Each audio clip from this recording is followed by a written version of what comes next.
हाँ, चूँकि हॉस्पिटल ले जाते समय एम्बुलेंस में उसके कपड़े जो है फट गए थे, उसको फिर हम लोगों ने ढका। हमारा उद्देश्य यही था कि उसको सेफ रखा जाए, और ऐसा कुछ नहीं है। अगर ऐसा सोच रहे हैं गार्जियन तो या तो कहीं किसी बहकावे में आए हैं, या तो उनका उद्देश्य बदल गया हो, या तो छात्रा का प्रिंसिपल के कमरे में जाना, बाहर आना, कमरे के बाहर काफ़ी देर तक खड़े रहना और लगभग 1:15 बजे के आसपास प्रिंसिपल के कमरे से तेज़ी से सीढ़ी के रास्ते ऊपर जाते हुए तीसरी मंजिल पर जाना प्रमाणित हुआ। पर छात्रा गिरी थी, वहाँ पर ब्लड की मौजूदगी थी, लेकिन उस ब्लड को स्कूल के कतिपय लोगों द्वारा वहाँ से साफ कर दिया गया था, जिससे निष्कर्ष निकलता है कि इस जगह को पानी डालकर साफ करने का प्रयास किया गया है। आम पब्लिक चैनल में मैं आफाक अहमद मंसूरी आपका स्वागत करता हूं। आइए आपको ले चलते हैं खबरों की दुनिया में। आजमगढ़ के चिल्ड्रन गर्ल्स स्कूल में हुई घटना के बाद बिना जांच स्कूल प्रधानाचार्य व शिक्षक की गिरफ्तारी से निजी स्कूल संचालक आक्रोशित है। इसके विरोध में विभिन्न स्कूल संगठनों ने 8 अगस्त को स्कूल बंद रखकर विरोध जताने का ऐलान किया है। Association of progressive schools of Agra अध्यक्ष डॉक्टर सुशील गुप्ता ने बंद को लेकर दिशा निर्देश जारी किए हैं। उन्होंने बताया कि बंद के दौरान स्कूल विद्यार्थियों के लिए बंद रहेगा। सूचना पहले ही सभी अभिभावकों को भेजी जाएगी। शिक्षक व स्टाफ सुबह 9 बजे स्कूल में सीधे हाथ पर काली पट्टी बांधकर उपस्थित होंगे। दिवंगत छात्रा की आत्म शांति के लिए प्रार्थना की जाएगी। प्रधानाचार्य विरोध प्रदर्शन के उद्देश्य बताएंगे।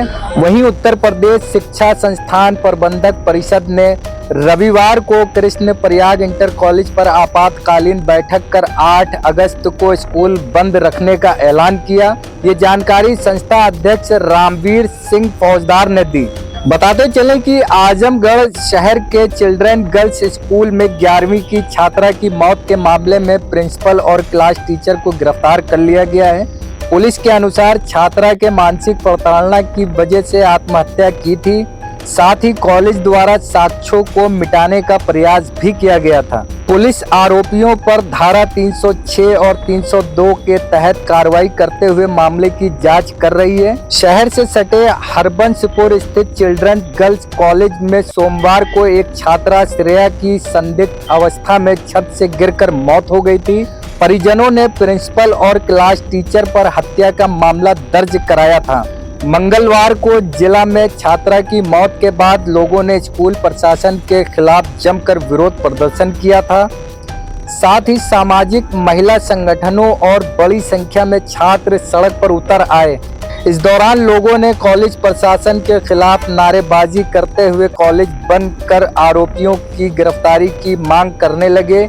गुरुवार को पुलिस ने कॉलेज की प्रिंसिपल सुमन मिश्रा निवासी खन्नी टोला और क्लास टीचर अभिषेक राय निवासी मऊ को गिरफ्तार कर लिया। साथ ही प्रिंसिपल के पास से छात्रा का मोबाइल फोन भी बरामद कर लिया।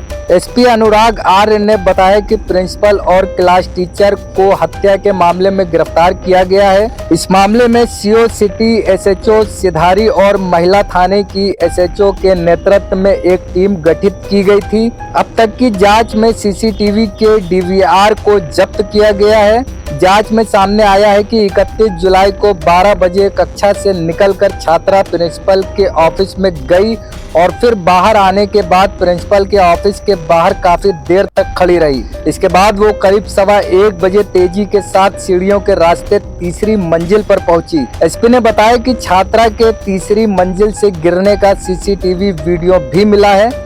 मौके पर फील्ड यूनिट ने बेजाडीन टेस्ट किया, जिसमें ये प्रमाणित हुआ कि जहां छात्रा गिरी थी वहां काफी मात्रा में ब्लड मौजूद था, लेकिन उस ब्लड को स्कूल प्रबंधन के लोगों द्वारा पानी से धुल दिया था, जिससे ये साफ होता है कि ये साक्ष्य मिटाने का अपराध है। पुलिस ने इस मुकदमे में धारा 201 का भी समावेश किया है। पुलिस की अभी तक की जांच में ये तथ्य सामने आया है कि छात्रा के पास मोबाइल मिला था, जिसकी कॉलेज द्वारा प्रोफेशनल काउंसलिंग नहीं की गई, बल्कि अमानवीय दृष्टिकोण अपनाते हुए छात्रा को मानसिक रूप से प्रताड़ित किया गया था। एसपी ने बताया कि घटना वाले दिन भी क्लास अटेंड कराने के बजाय छात्रा को प्रिंसिपल रूम में मानसिक प्रताड़ना दी गई। प्रिंसिपल के रूम के बाहर सजा के तौर पर छात्रा को काफी देर तक खड़ा रखा गया था। जिसके बाद छात्रा ने ये कदम उठाया था। इसलिए मुकदमे में धारा 306 और 201 का समावेश कर दिया गया है। इस मामले में अभी जांच जारी है। इसमें जो भी लोग और शामिल होंगे उनके खिलाफ कड़ी कार्रवाई की जाएगी। मैं क्लास टीचर हूँ और मैंने ही गार्जियन को फ़ोन किया था कि ताकि बच्ची जो है जो भी उसके पास मोबाइल मिला है तो गार्जियन आए और उस साक्ष्य को देखें कि बच्ची के साथ ये मोबाइल अनवांटेड तरीके से मिला है, तो उसको समझेंगे तो गार्जियन अपना जो भी आगे निर्णय लेना होगा लेंगे।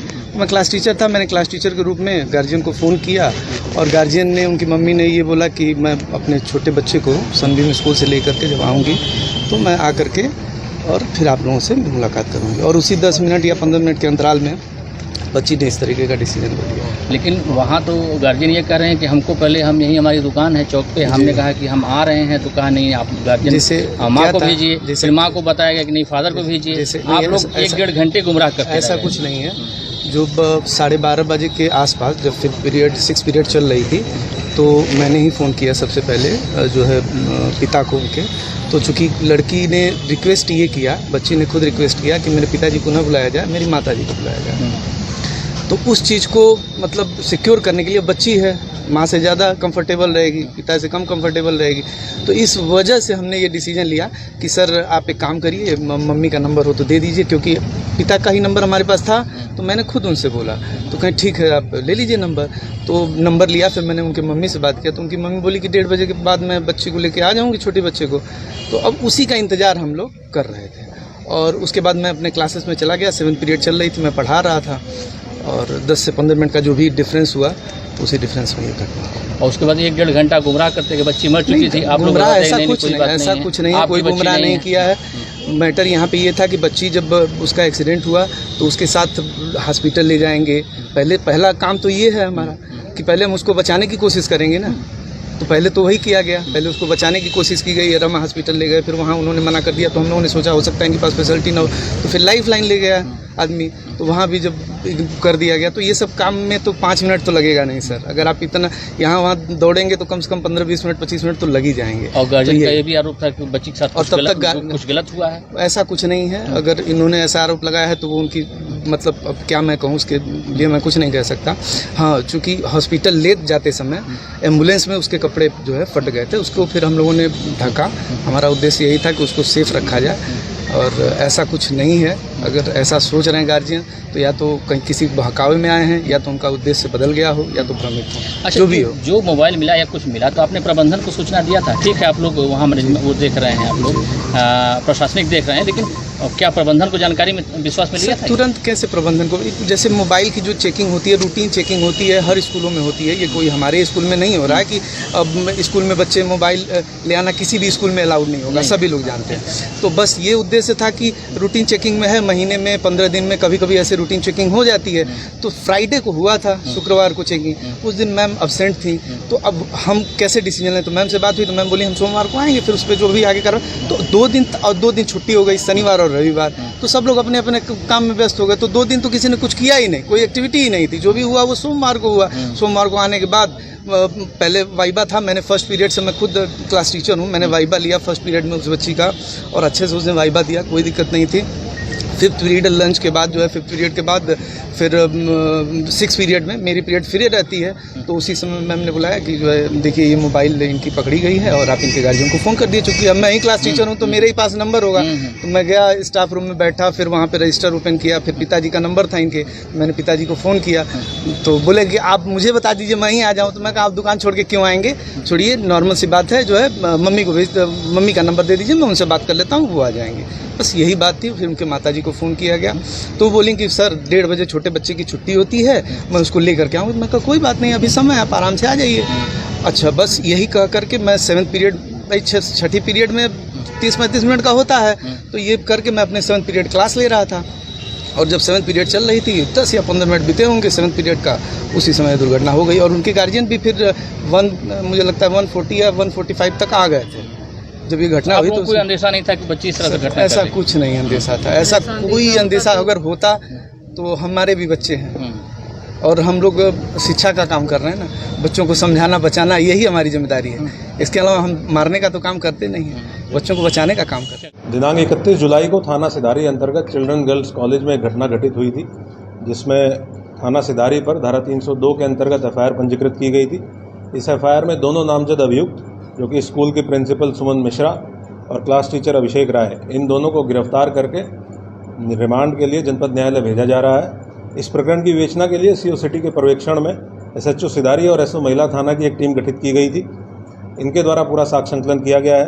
अभी तक के साक्ष्य संकलन के दौरान विद्यालय में लगे सीसीटीवी कैमरा और उसके डीवीआर जब्त करते हुए सीसीटीवी फुटेज का अवलोकन किया गया है।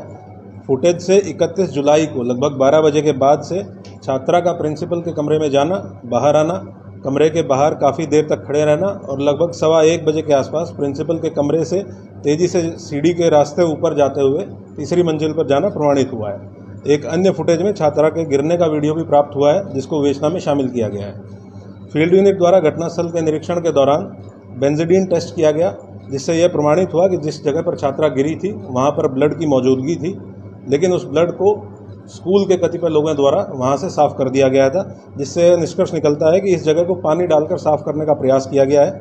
यह साक्ष्य मिटाने का अपराध है, इसीलिए धारा 201 आईपीसी का समावेश भी इस विवेचना में किया गया है। वादी पक्ष से कुछ ऑडियो भी पुलिस को प्राप्त हुए हैं, जिनको विवेचना में हमारे द्वारा शामिल किया गया है।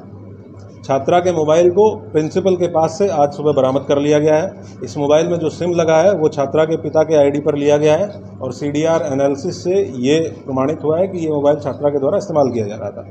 अभी तक की विवेचना से बात प्रकाश में आई है कि अभियुक्तों द्वारा छात्रा के पास मोबाइल मिलने की बात को लेकर प्रोफेशनल काउंसलिंग ना करते हुए इसकी बजाय अत्यंत ही इनसेंसिटिव और अमानवीय दृष्टिकोण अपनाते हुए छात्रा को मानसिक रूप से प्रताड़ित किया गया।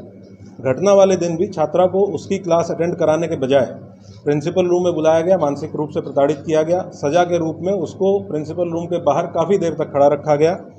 इसी मानसिक प्रताड़ना और सार्वजनिक रूप से प्रिंसिपल रूम के बाहर खड़े होने में छात्रा को महसूस हुआ होगा। जाहिर सी बात है कि जो उसके सहपाठी हैं उसमें बेइज्जती उसको महसूस हुई होगी। इन्हीं सब मानसिक प्रताड़नाओं के कारण उसके द्वारा तत्काल वहाँ से निकलते हुए और ऊपरी मंजिल पर जाकर वहाँ से कूदकर आत्महत्या कर ली गई।